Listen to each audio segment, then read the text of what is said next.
Hey everybody, last week we discussed your CV and what you can do from a keyword perspective to stand out to the recruiters, to stand out to employers, to take advantage of the systems that they use to filter and screen through CVs to make sure that you stand out. Now, we want to build on that. What can you do once the recruiter has looked at your CV, once they've determined that you have the right skill sets, your claims on the CV fit with what they're looking for? They're going to do one more thing before giving you a call, and that's they're going to Google your name. They're going to look you up on Facebook, on Instagram, on Twitter. They're going to do that because they want to know who you really are. Past your CV, past the claims, past your academics, your work experience, whatever you have on paper, they want to know more about you as a person. And they do that because they need to make sure that you as a candidate fits the company culturally. They want to make sure that if you come into the organization, you're adding value and making things more productive and more effective. You might have all the skill sets they've put down on their job description that they're looking for. You might fit the job from a technical perspective, but if you come in and you're creating friction by clashing with your superior, clashing with your colleagues and co-workers, then you're just slowing down the entire process for the organization, and you're slowing down the department and the entire company as a whole. So what they want to do is avoid that by knowing who you are before they give you that call, before they invest their time on that phone call or in that interview in person. So with that information in mind, what can you do to take advantage of that? One of two things. Number one, check your privacy settings. Anything you don't want visible in a public space, make sure it's hidden. Make sure people can't access it except your friends. Now, number two, everything that you do want the recruiter to see, make sure you amplify it.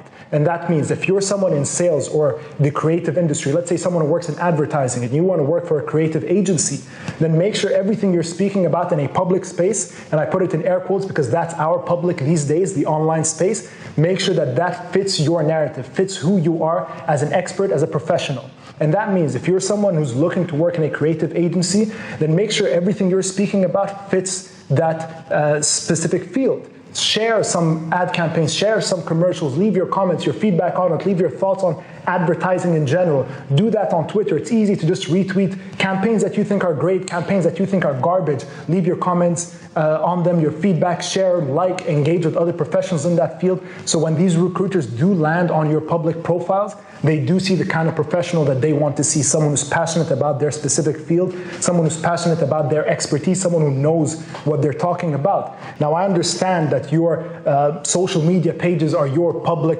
private pages, and you want to share things with your friends and your family.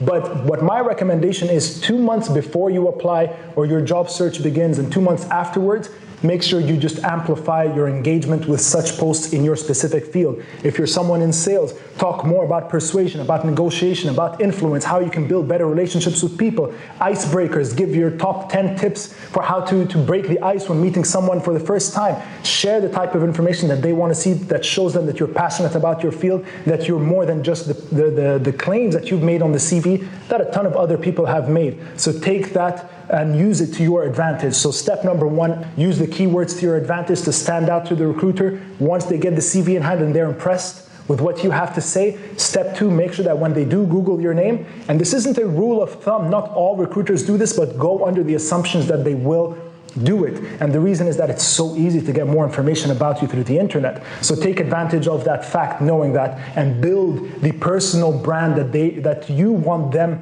to see when they land on your profile. It's all about personal branding and making sure that you're aware of it. A lot of people know about it, but don't execute on it and don't implement it. It doesn't really resonate within people when they're creating their personal brand and they don't build that image that they want recruiters to see. So we're going to keep the video at that. As always, thank you for watching.